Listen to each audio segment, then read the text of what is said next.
Welcome to the Gentleman Project Podcast. I'm Corey Moore. And I'm Kirk Chug. Today we have Brandon Steiner on the podcast. He comes highly recommended to us from several of our friends, common friends with Scott O'Neill and Randy Garn and people that you've heard on the podcast before. He's joining us from Westchester today, and you'll love his accent. You'll love his stories. Heard him speak before, and he is a one-of-a-kind guy with connections that all of us could only be envious and jealous that he's met the people that he's met in his life.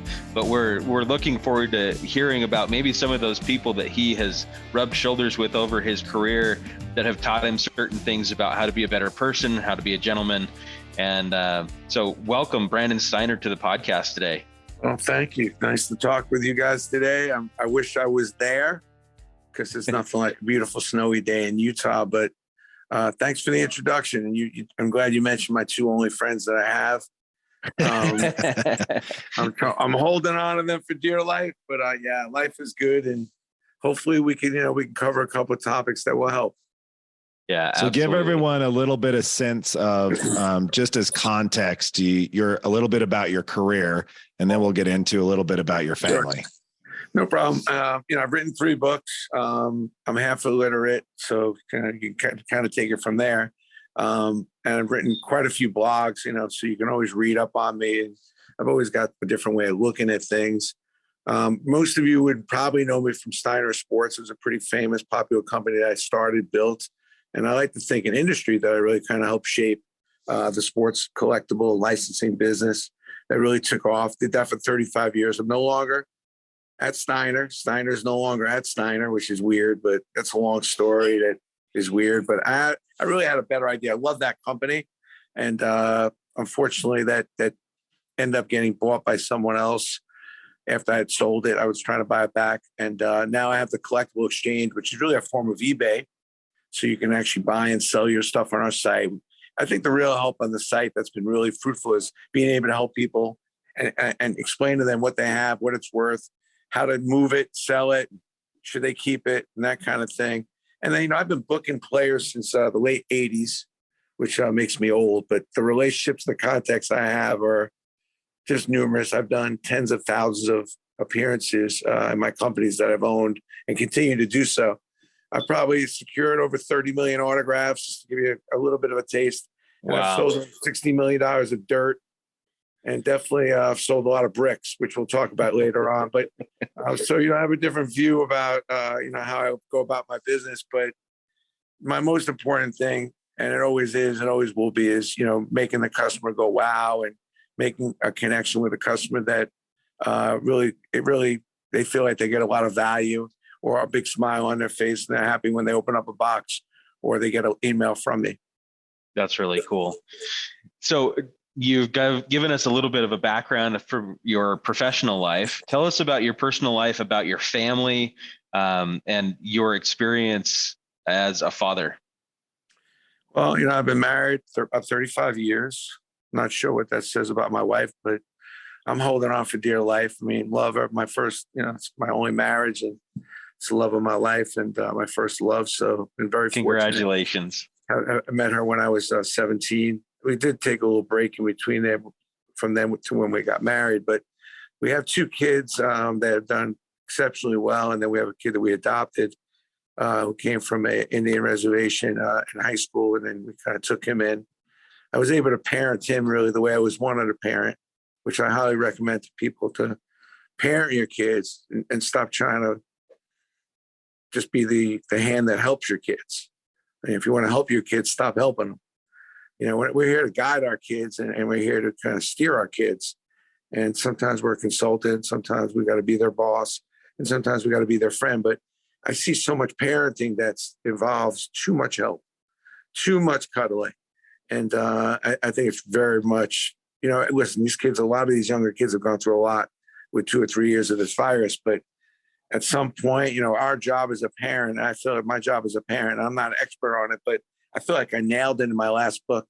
If you read any of my books, the book on the Living on Purpose, there's a chapter on parenting, and that is stop helping your kids, steer your kids. And if there's anything I've learned about parenting, and that is let your kids make as many decisions as they can. Don't be afraid if they scrape their knees and fall a little bit, as long as you're there to catch them and as long as they know you're there and love them either way. And it's just important for kids to realize that they can go out and kick some butt and they go out there and get their head bashed in. Our job is to get them bulletproof ready for whatever the world's going to deal with them and send that to them. And we want to get them, world ready, bulletproof ready, tough ready to deal with the problems and all the things that happen, when you get to become an adult. And the more you can prepare your kid for that, the better adjusted they're going to be as an adult. And if you're cuddling them and doing too much for them, they're not even going to be able to go into a restaurant and make a decision what to order, let alone, figure out the job they want, how to get a raise and how to raise a family and how to do things in the community and all the responsibilities that you need to take on as an adult. So, I feel like I got my kids ready. I took them to work at an early age. I was a pretty good dad. I think I could have been better. And which is why I wrote that book. I was in a search to be a better dad. So anybody out there that, how would your kids rate you on a scale of 1 to 10? You'd be surprised. Those kids, they when they do that survey, like, you need to do a review and you ask your kids, how am I doing? And they'll tell you, you're on the phone too much. You're not home enough. We're having dinner and you're distracted. Oh boy, it's an earful. And so a couple of my tips is, one, I don't ever bring my phone to dinner when I'm having dinner with the family. Definitely don't bring my phone with me on date night. So the 2 nights, I'm crazy. I'm ADHD nuts. I'm already ADHD on this call. But, at the end of the day, when my wife knows on Friday night and Saturday night, and then usually lunch on Saturday or Sunday, she has those several hours each time. She has my undivided attention. I don't bring my phone with me. And unless there's an absolute emergency going on, my wife will hit me with things all throughout the week, but she knows that she'll have my undivided attention. If you can't give the person you love that much time, then why are you married? And why are you working so hard? Because you're missing it. So one of the things I've learned with my kids is that, first of all, am I right going on this little rant? That's going to give you absolutely. This is good stuff. I'm loving every second of it. So keep going. 2 lessons I try to teach my kid. I went to bed one night. My wife's like, "Oh, honey, what's wrong?" I said, "Honey, what's the problem? You know what it's like to get your daughter ready in the morning? Do you have any idea what it takes to get her up in the morning?" I'm like, "How hard could it be?"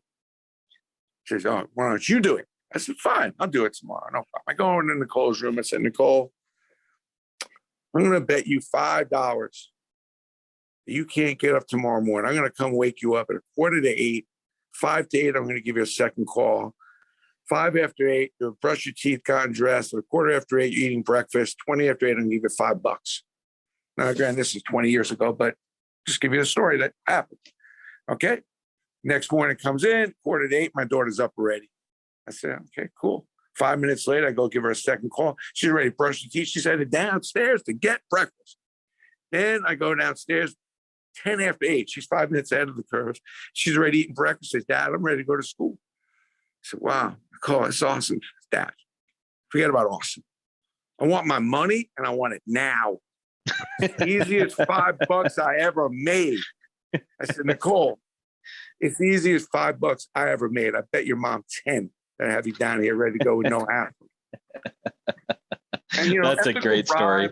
Ethical bribes and like, sometimes like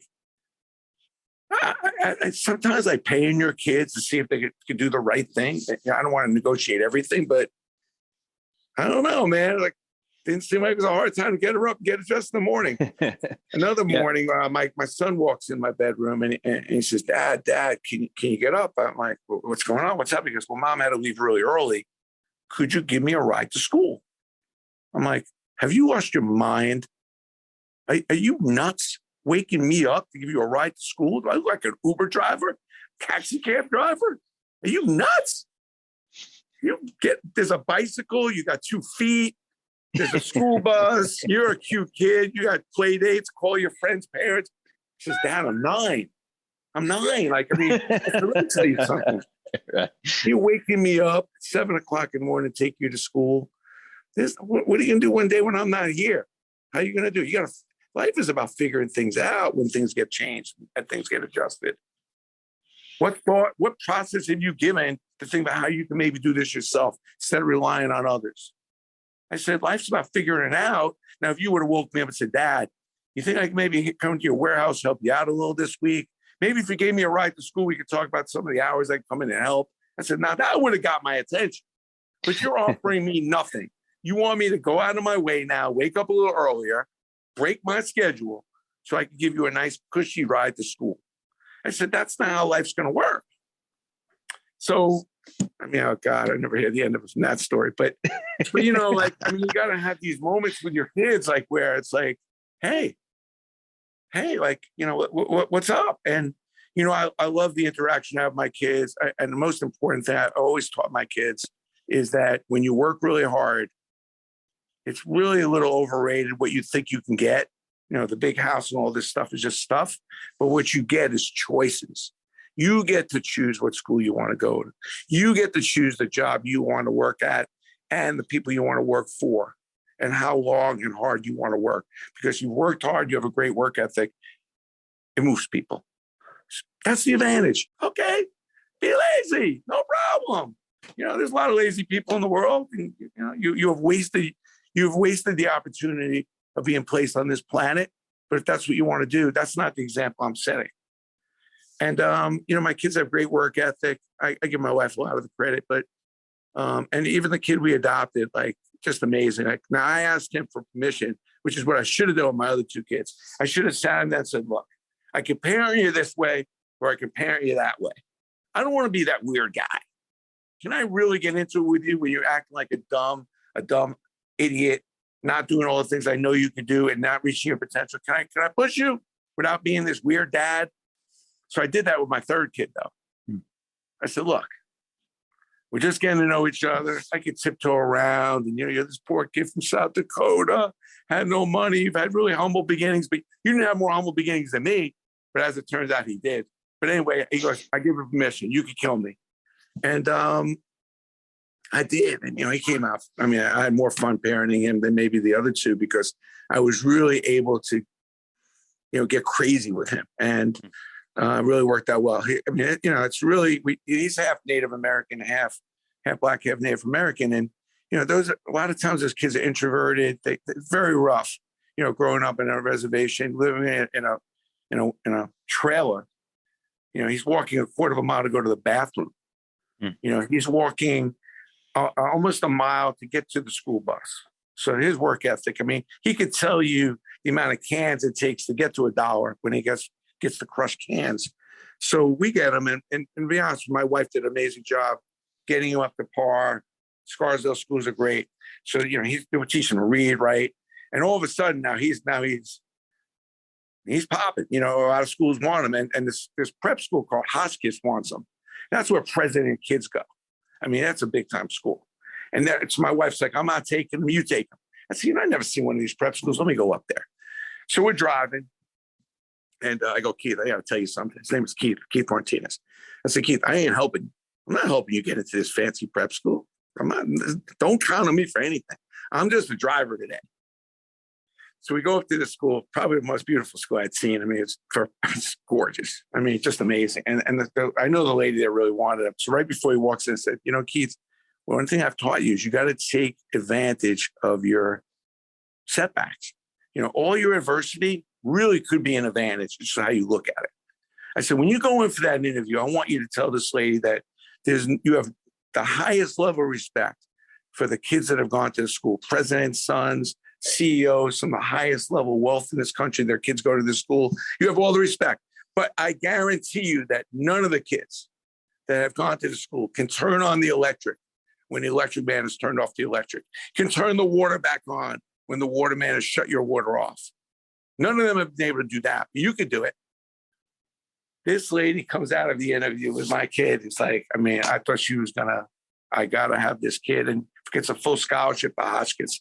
The problem is he got 17 full scholarships elsewhere, and then got the Bill Gates and presidential scholarship at Villanova, and then got the Truman Scholarship, which would enable him to go to any grad school he wanted to. And I mean full scholarship, meaning room, board, everything, and offers to go to Harvard and Princeton where they would have paid him to go. And when we got him, he had 650 on his SATs and was basically 2 years behind in math and reading. So don't tell me about, first of all, anybody who wants, if you want to do something and you're committed to doing it and you give the right support, it can happen.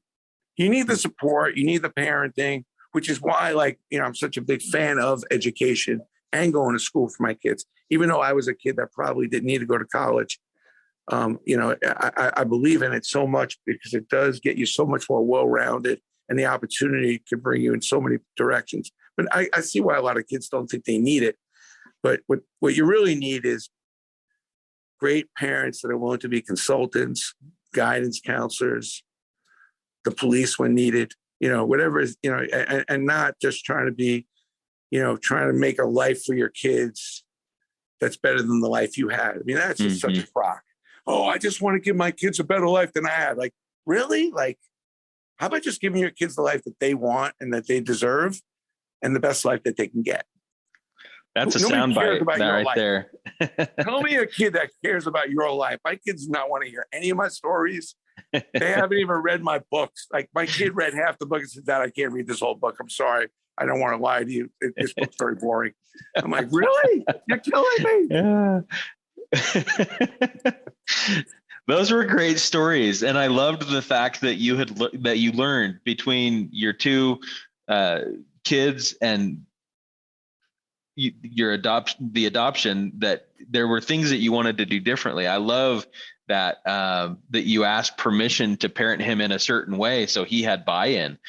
Those are powerful ideas for our listeners to take home and try, as you maybe have some of these kids that maybe a little bit difficult, challenge circumstances, to ask their permission to parent them in a certain way, to push them, to drive them to be better versions of themselves.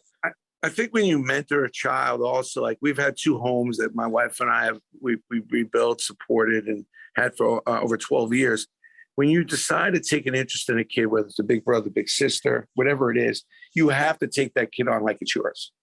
Not, oh, wow, this kid's, what I'm doing for this kid, it's better than anything he's ever had. No.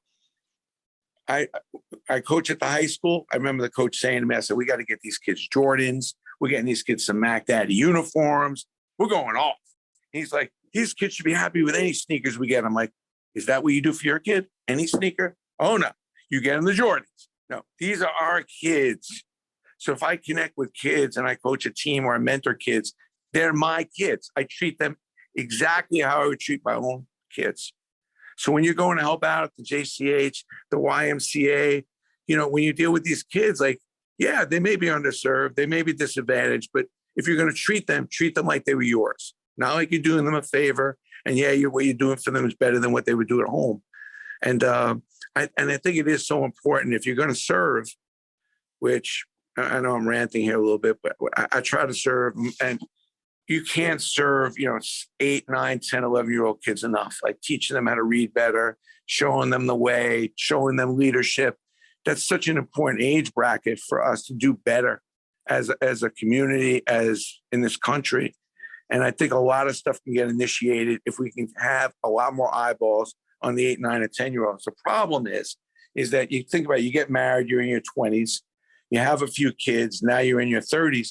And when your kid's about 10 years old, in your mid-30s, that's when you're in the prime of your career. Things are popping. And you're probably the busiest. And it's the most difficult time to give your kids the most time. And you got to be really careful because, yeah, you'll end up with a bunch of money and you end up with an underdeveloped child.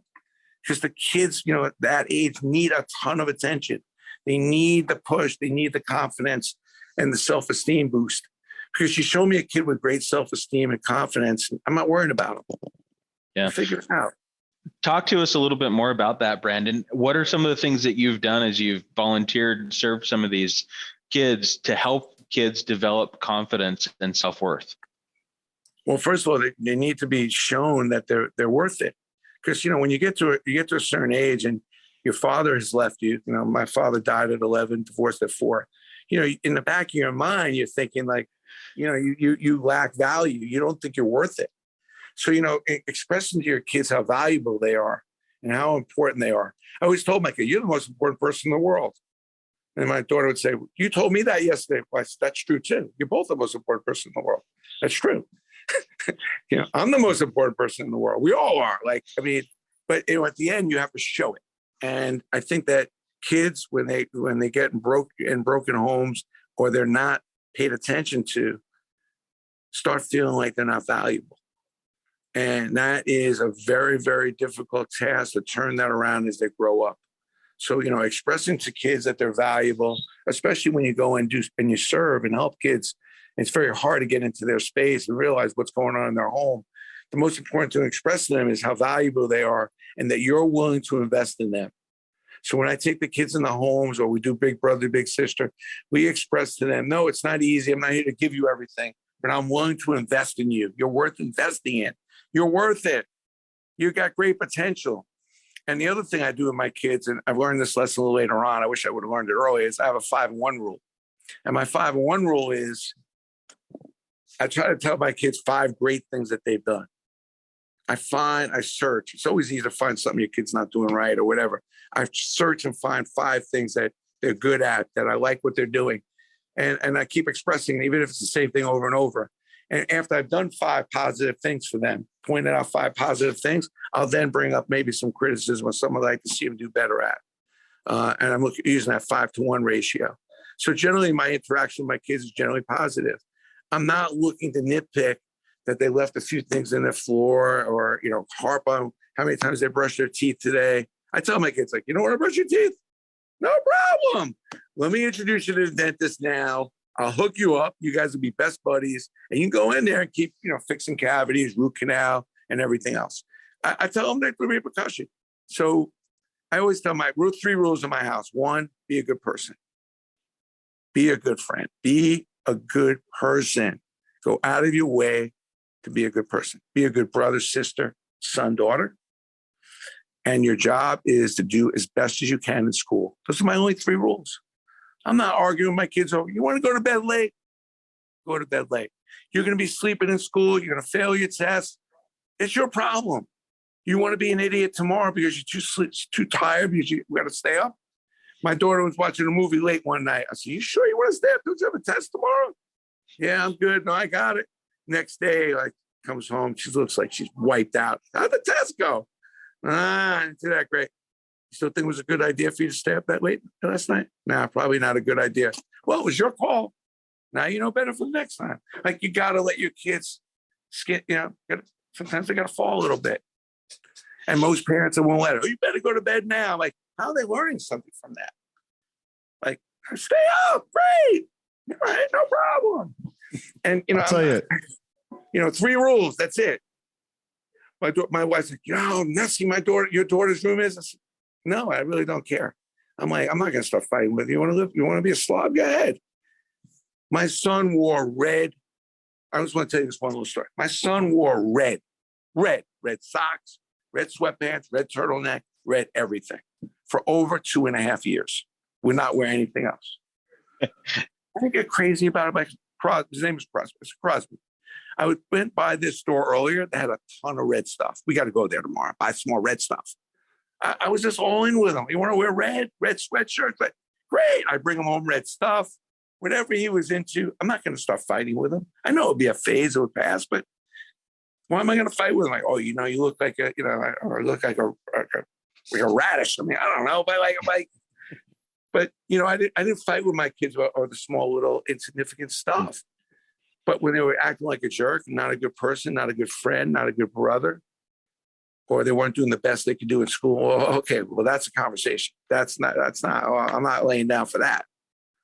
So they knew what was serious. It was able to make the things that I thought were the most important. And again, when I say I thought, my wife and I thought were important. Do your best in school. Be a good person. That was everything.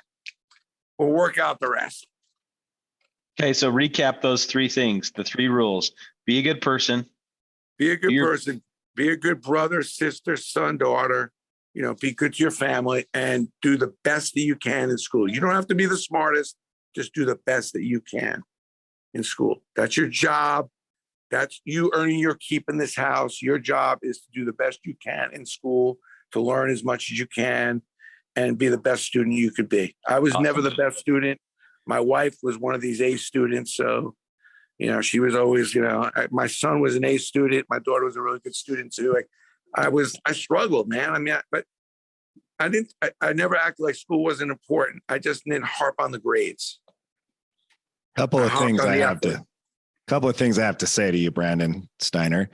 I really like you already. You are awesome. Number two, no wonder you have so many friends.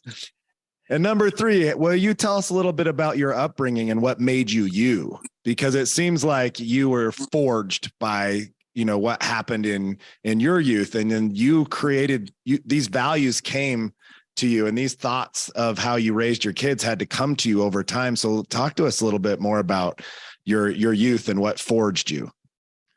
I mean, look, I got evicted from my childhood. There wasn't much childhood for me. I mean, my mom was really, really sick starting when I was like 9 or 10.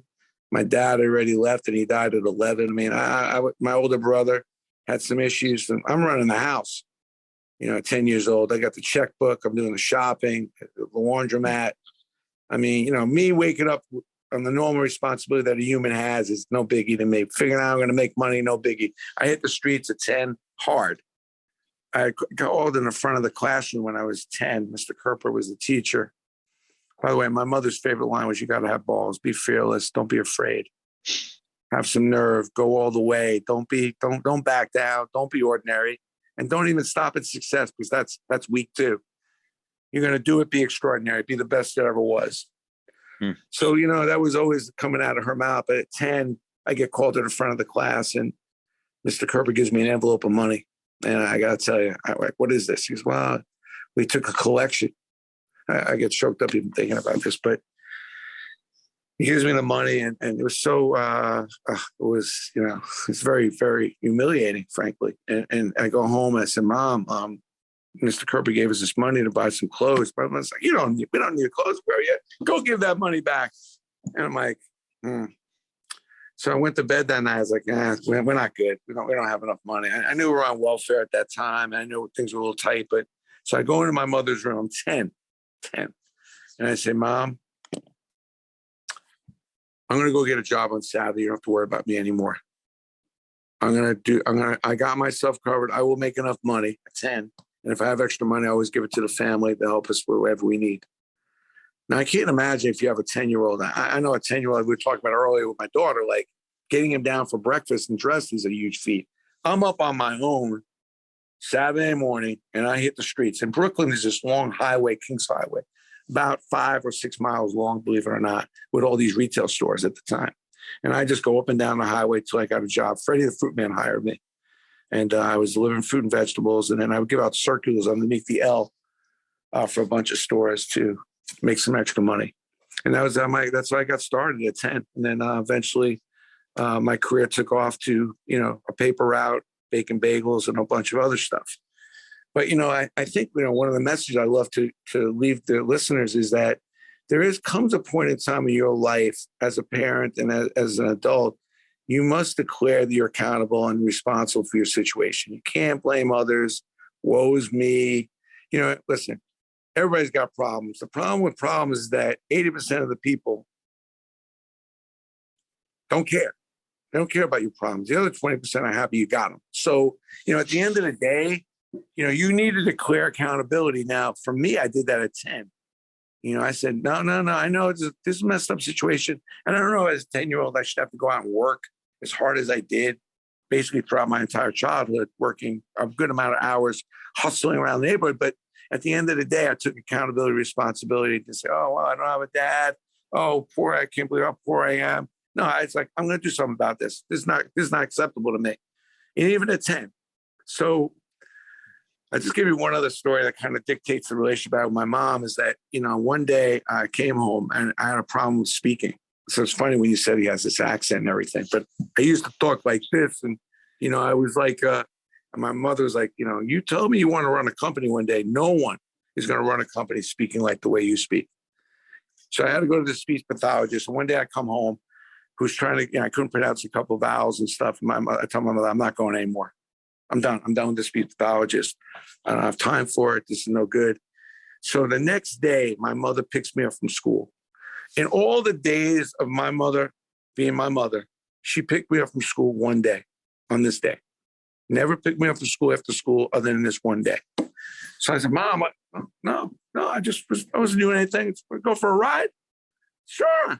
So we go for a ride. We drive about a mile and we pull behind a garbage truck.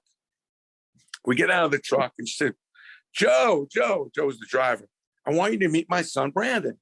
He's interested in getting into sanitation. This is what he's going to do with his career when he gets older. Can you tell him all the benefits of driving a sanitation truck, the hours you work, how it all works?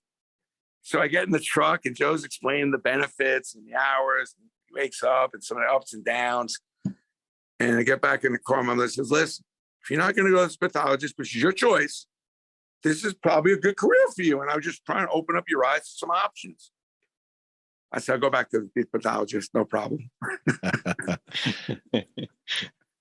Your mom sounds like a pretty cool lady. So, that's the kind of guiding and that's the kind of, stuff that sometimes instead of telling your kid what to do, you kind of have to steer them and show them. Yeah. That's good creative parenting on Mrs. Steiner's part. So you learned hustle from a really young age, and I'm impressed. A lot of things make sense now because you've accomplished major things in your career. You've hustled to be as connected as you are, and so you've carried these traits that you learned as a young boy into your adulthood. And tell people a little bit about like what that hustle brought about. Like if there's any type of a professional athlete that you can think of, you have probably met and rubbed shoulders and know these guys by personal first name basis, right? Listen, I've had it's epic. I've just been so lucky to work with so many athletes and be able to get their trust and be able to build something that they wanted to be involved in. But it's not easy. I've worked with the Muhammad Ali's, the Jeters, the Marianos, the Peyton, Eli Mannings, and I can go on and on. But what I tell people is like everybody wants the glory, but they don't want to know the story. Story is that when I got started, the doors were not flinging open. The way I got started is I got introduced to a couple athletes in New York, and I always say, if you want to develop a relationship with someone, you need to first think about not what you can get, but what value you can give. And value is what you can do for someone they can't do for themselves. So immediately whenever I go into a business situation, I learned this at an early age from my mom. One of the things I did when I opened up my paper route to really blow it up was I figured out a value proposition for the people in the neighborhood, and everybody got the paper from me. So when I went to Lawrence Taylor, Carl Banks, and John Starks, and a whole bunch of players, they had all this fan mail back in the 90s. There was no internet, no cell phones. So fans would write in letters. And Lawrence, the biggest athlete at that time, had probably 20 or 30 boxes of fan mail. And, Lawrence was a really good guy. He didn't want to throw the mail away. Felt guilty.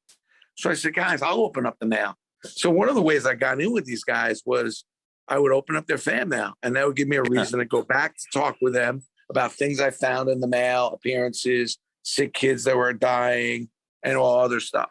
And that's how I got in there. That's how I got into their thread. I found something I needed help with. And the other way is, I try to help athletes with their charities at the beginning. When I was just getting started, a lot of the athletes were doing charity events or trying to raise money for their foundations. That's how I kind of got in with Jeter. He had his turn to his family was really starting to get it going. He was not Derek Jeter. He needed help. And I tried to help him every which way I could, way before we got into the money-making proposition, which ended up being really good too. So, it's waiting outside locker rooms, it's waiting in parking lots to try to meet these guys, and then trying to find something that you can help them with. And everybody needs help with something, even if it's not connected to what you need to get out of it or connected to what you want to do.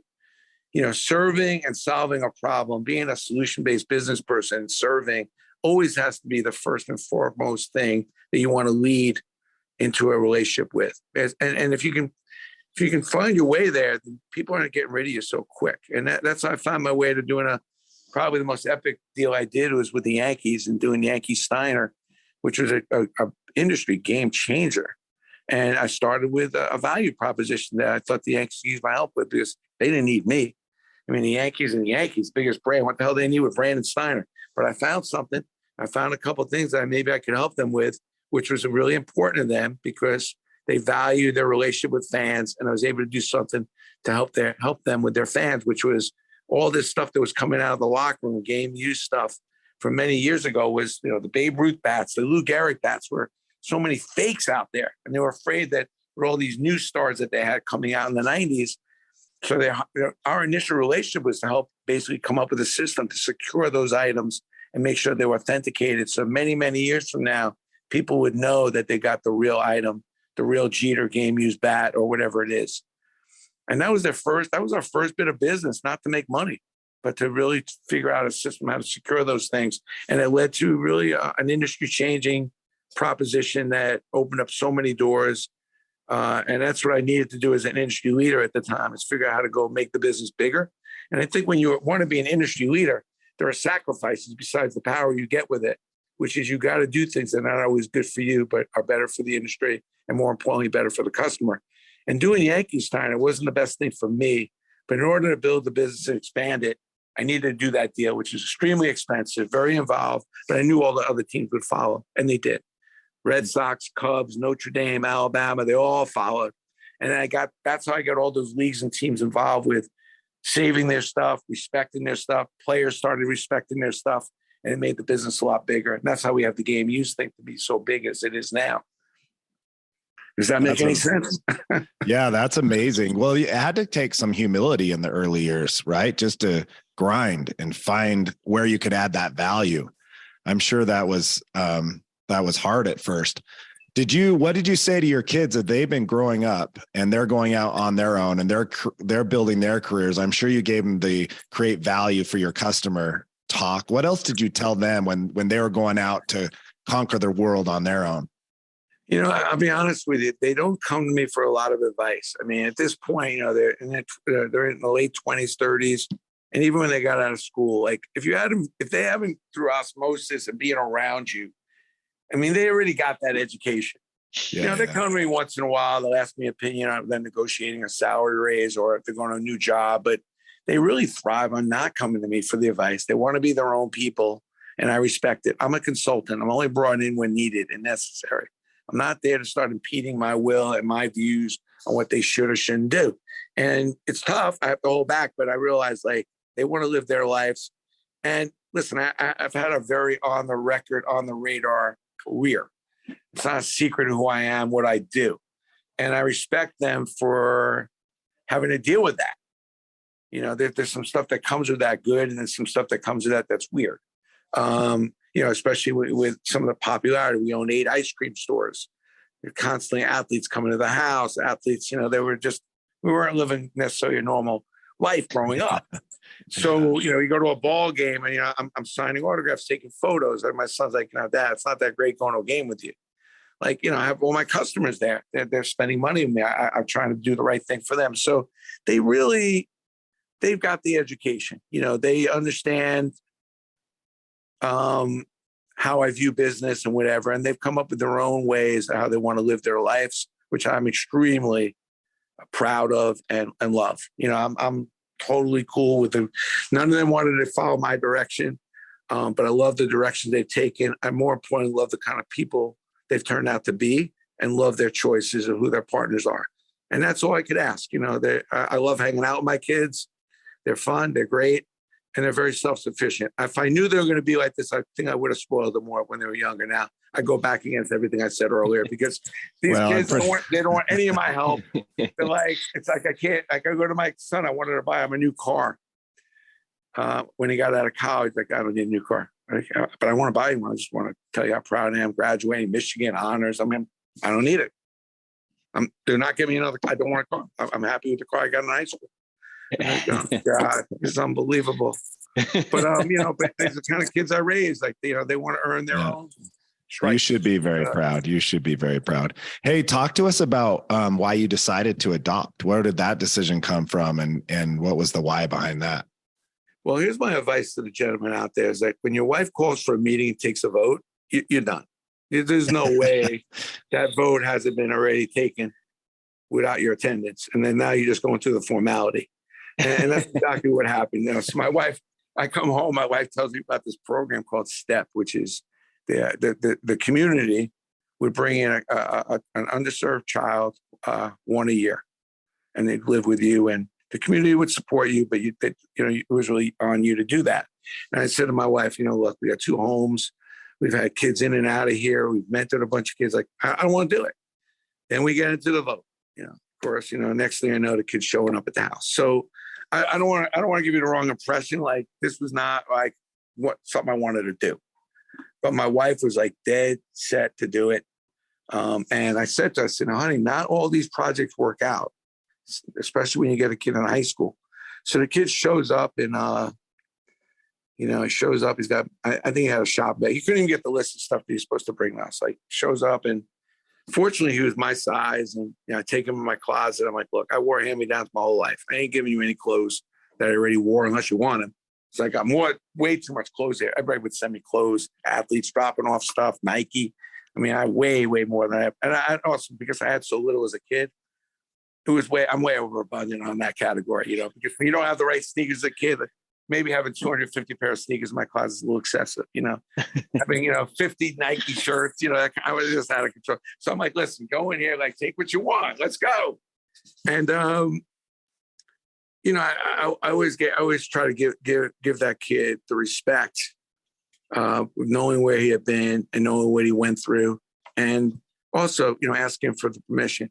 And what was great, it was a good 1-2 punch. My son had just left to go to Michigan. It's a big loss for me. Love my kid. We're very tight. We did so many things together. It's insane.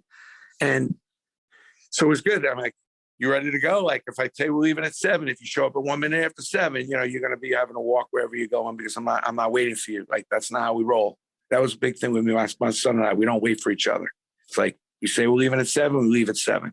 So, it just worked out. And my wife, who's an Ivy Leaguer, by the way, that's way overrated, but I'm just side note. I mean, Ivy Leaguers think, it's not for everybody. Not everybody. No, I told my wife all the time, I could have got through Ivy League, even though I had 760 on my SATs and, went to a pass for high school. I could have got to an Ivy League and got through it. But anyway, my wife is a really bright, probably the smartest person I know, very bright, and went to Penn. And so she was really good on the academic, teaching him and showing him and getting his reading and writing up to snuff. And one day I come home for dinner and was sitting there, and Keith declares that he doesn't need tutoring anymore. And he's really way behind. And I thought my wife was going to have a heart attack. I mean, I was like, should I call 911? Like, I'm like, this is not good. He's like, I'm not going to tutor anymore. I'm going to play in the NFL. He played at Scarsdale. He wasn't even a starter. And, he had really not played that much sports before where he was from. And you could see he was an athlete. His father, I think, was an athlete. We never met the dad, but, he was an athlete. He hops, he had some speed, but, he hadn't really learned and been taught the game. And so I said, Keith, we should probably go for a drive. And this is like what my mother would always do. We go for a drive, and she pinched me.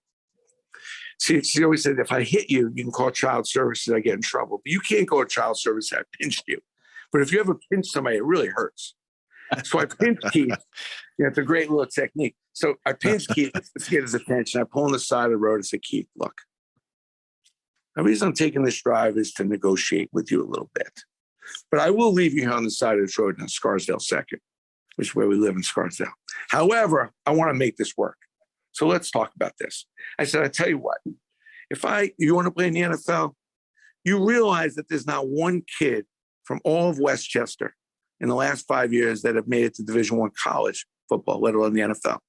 In all my years in Westchester, there's only been 2 or 3 kids in all of Westchester County that have made it to the NFL, and maybe 4 or 5 that have played Division I. But if you want to go there, you think not one from Scarsdale, the high school you go to, has ever made it to the NFL. Okay, but if you think you're going to be the first, who am I to stop you? I'm going to support you every way I can. I'll tell you what I'm going to do. I'm going to get you a personal trainer. I'm going to get you the best and finest NFL equipment that I can get, because I can get it. Cleats, shoulder pads, whatever you need. and I'm going to get you NFL players to come to this house and teach you all the tricks that they know how to become an NFL player. Anytime I work with an NFL player, I'm going to put in the contract that they got to give you a 1 or 2 hour clinic. However, if you miss one tutoring session, deal's off. I got nothing for you. You do the tutoring, I give you those 3 things, hands down. Now, I give this kid credit. He agreed to that deal, and he took advantage, got the trainer. I brought him the best equipment. I got him a bunch of NFL players. And, I did what I said I was going to do. And he never missed a tutoring session, went up to 1,100 on his SATs, which is unbelievable. And then, listen, you get another scholarships. And so, everything's negotiable. Like, if you can, find out what's important to your child and really put it out there that you're going to help them do everything you can to help deliver it. But there's a couple of things they got to do on their side of things. That's a win-win to me. That's an amazing story. I love that story.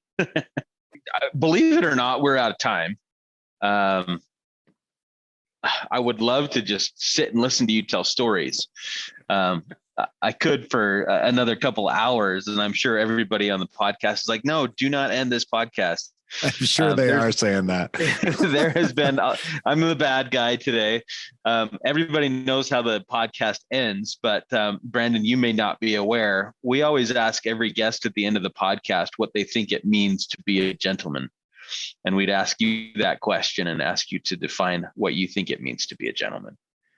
Well, I think what's most important, and it seems to be lost these days, is, do what you say and keep your word, regardless of the cost, regardless of the repercussions. If you give your word and you say you're going to do something, do it. And when someone asks you for something, it's a blessing. Helping people is not a burden. It's really a sheer opportunity that leads you to share joy. And so when someone reaches out for help, instead of judging them for the help that they're asking, help them. Do as much as you can for as many people as you can, as often as you can, and expect nothing back. That's, to me, being a gentleman. And try to avoid being judgmental on others. I struggle with it, but, nobody ever burnt their next door neighbor's house down to make their house look a little better. So avoid judgment, avoid getting, negative on things that you really can't control. But being a gentleman is doing, is being kind to as many people as you can, and keeping your word and doing what you say, and giving back in your community. Like I still do stuff in my Little League. My kid hasn't played Little League for 16 years, but there should be some advantage of me, the fact that I live in this community and I'm a sports guy. And every kid should have an advantage of me living in there. What's the advantage of the community that you live in? Figure it out and do something for your community so they're grateful that you live in it. I love that thought. And it's been an absolute pleasure. We thank you so much for being on the podcast and giving us your time. This is a really, really great podcast. Thank you so much. You're a gentleman, I can tell. Hey, I appreciate, it just gets me all fired up. And I hope that some people want to be better parents. I know I want to be. I still looking to be a better parent as my kids get older. And you got to want to be a better parent. So I love the conversation. Thank you guys for having it. And really appreciate it. Hopefully I get to meet you guys in our trip to Utah soon. Hey, when you come in, you just let us know. Yep. Cool. We'd love to serve you in some way, sir. Like to add value in your life somehow. Well, thank you. Have a great day, man. Appreciate you guys. And thanks everyone for joining us on the podcast today. If you loved Brandon's message today, we encourage you to share it. If you were prompted at some point during the podcast to share those things with somebody else, please act on that thought. Thanks for joining us today. I'm Kirk Chug. And I'm Corey Moore. Go serve someone else in your community today.